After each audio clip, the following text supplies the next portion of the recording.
find myself thinking beyond this life into a world where all else is unknown. When I want to think to a life where it is different than now, I stop and realize that thought is invalid because I cannot shut my eyes until the light shine bright in my face, and the shadows are disguised with illumination, until I can see all that surrounds me and all is clear, crystal clear. We listen to dreams and nightmares awaiting their minds to sink into oblivion until the early morning hours arise and all is calm. Was it when we first met that my anxiety became stronger, or was it that day in class when that teacher called on me to read? Or maybe it was that time that someone complimented me and I automatically questioned. Sarcasm? When was it that my dyslexia got worse where I couldn't even read the letters on the keyboard, or remember how the alphabet started, to tell the truth? Or maybe it was that time that I couldn't understand the words being spoken from my ally's feigned mouth, or when I couldn't spell my own name. Was it because of that certain person that I stopped thinking of my regrets, or was it when they talked to me with a smile for longer than 2 minutes? Or maybe it was that time that they spoke, "I love you," and I swear I could melt right there. Was it then that I became so distant because I didn't want her to see the way I saw myself? Or was it when my parents abandoned me a few years back and became so resistant? Or maybe it was that time that my best friend turned her back on me and let me down.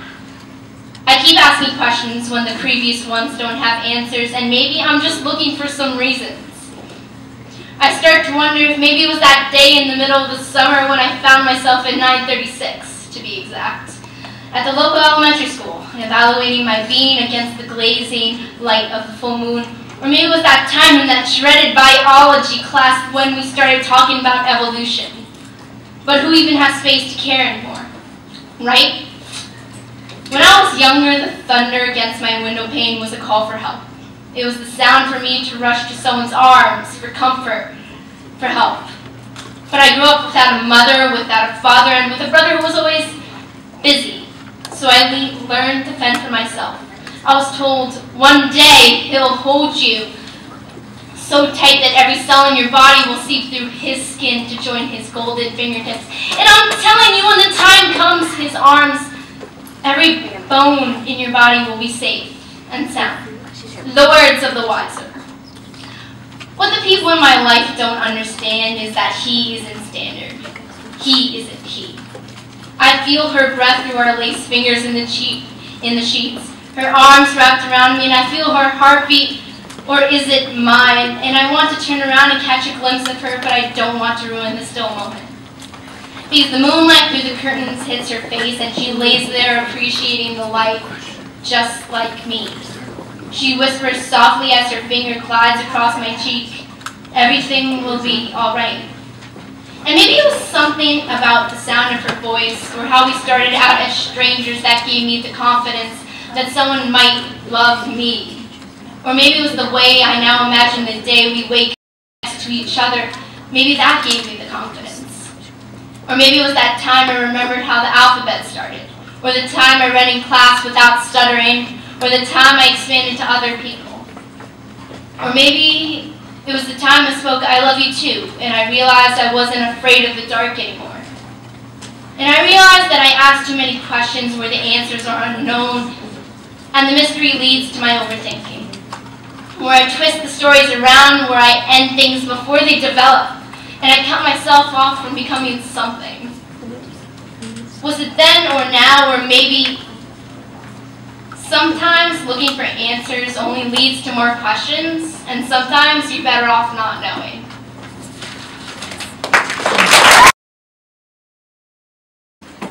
I can tell you where it all started.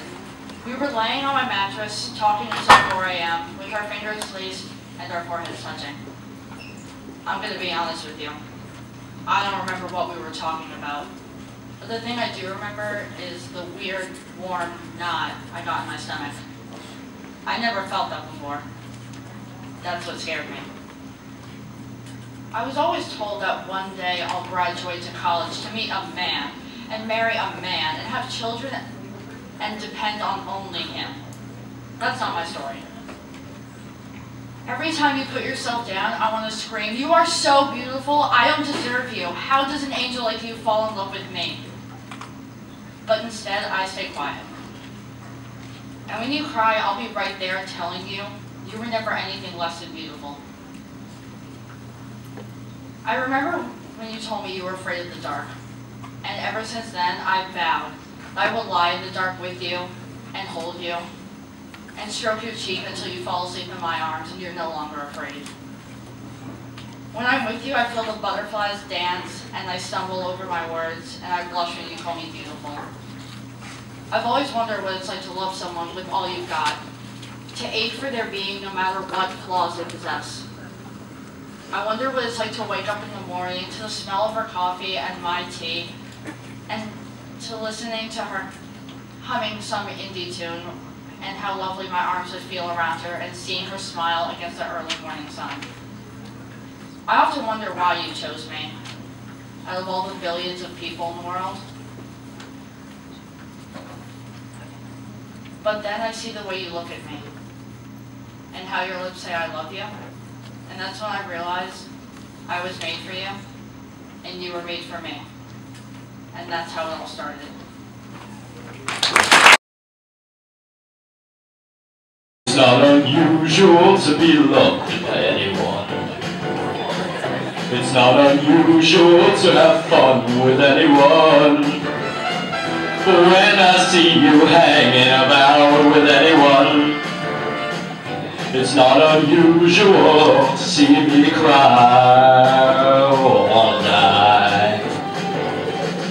It's not unusual to go out at any time. But when I see you out and about, it's such a crime. If you should ever want to be loved by anyone, it's not unusual, it happens every day. No matter what you say, you'll find it happens all the time. Love will never do what you want it to. Why can't this crazy love be mine?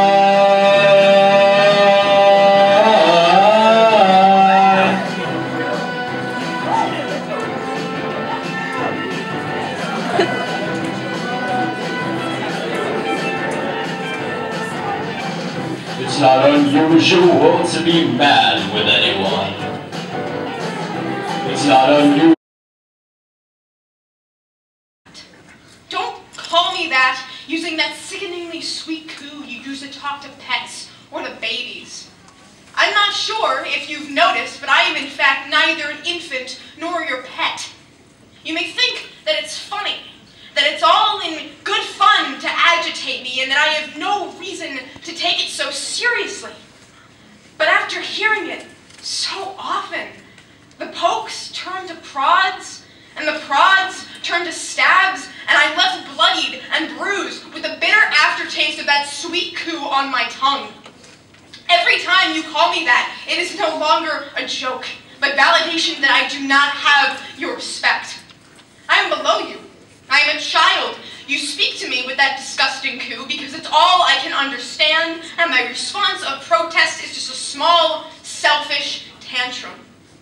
The trouble is, you're the one who needs to grow up, not me. Thank you. Big audience, nowhere to run. I've had nightmares like this before, actually. Only in my nightmares, I wasn't wearing pants. We're good. So, I think the Litmag did a great job putting all of this together. With the help of Mr. Yotliff and Mr. Morum. Sorry, Morum. I'm sure you get that all the time. I was actually at the Lit Out Loud last year, and I really wanted to perform. I regret not performing. It was just not a great time for me. I was actually addicted to the hokey pokey, but I am proud to say that I've turned myself around. I'm going to use that. So out of respect, I wasn't going to make fun of the administration, but they obviously didn't care enough to be here, so, we have a principal and we have two vice principals. You know, because reprimanding students and going to football games and signing your name at the bottom of those monthly newsletters is way too much work for one person.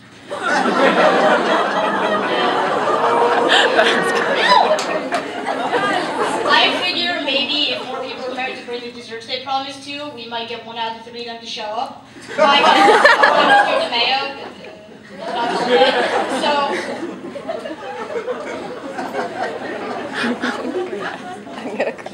So if anyone here doesn't know who John Mulaney is, he's a very funny comedian, and I believe he still writes for Saturday Night Live. And I got an answer and so I remember one act of his that was very funny. It was all about how why he loves to date Jewish women, because they always tell you exactly what they're thinking. And I hate to perpetuate stereotypes, but I think that's a great description of my mom. So,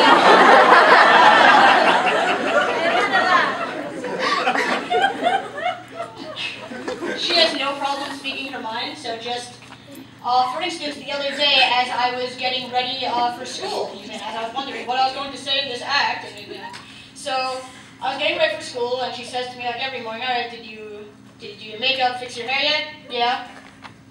"You look like a mess." And I hate that sweatshirt. "Meet me in the car in 5. "Okay, I love you." I know everyone's family has different dynamic, but I like the brutal honesty. Just something else I could think of when I was expressing to my mom my grievances over not being able to reach half of the shelves in our house. She told me that she sincerely apologized because she didn't know she was going to be raising a midget. So, that was pretty funny. As I made my way back up to my room, I reached the first step and I hear her yell, "You just need a really tall husband." And then as I put my foot on the second step, she adds, "And Jewish." And then with every subsequent step just came more criteria. Smart, with a good credit score, and a job, mentally stable. All the way back to my room when I put my big headphones on, that's great, so.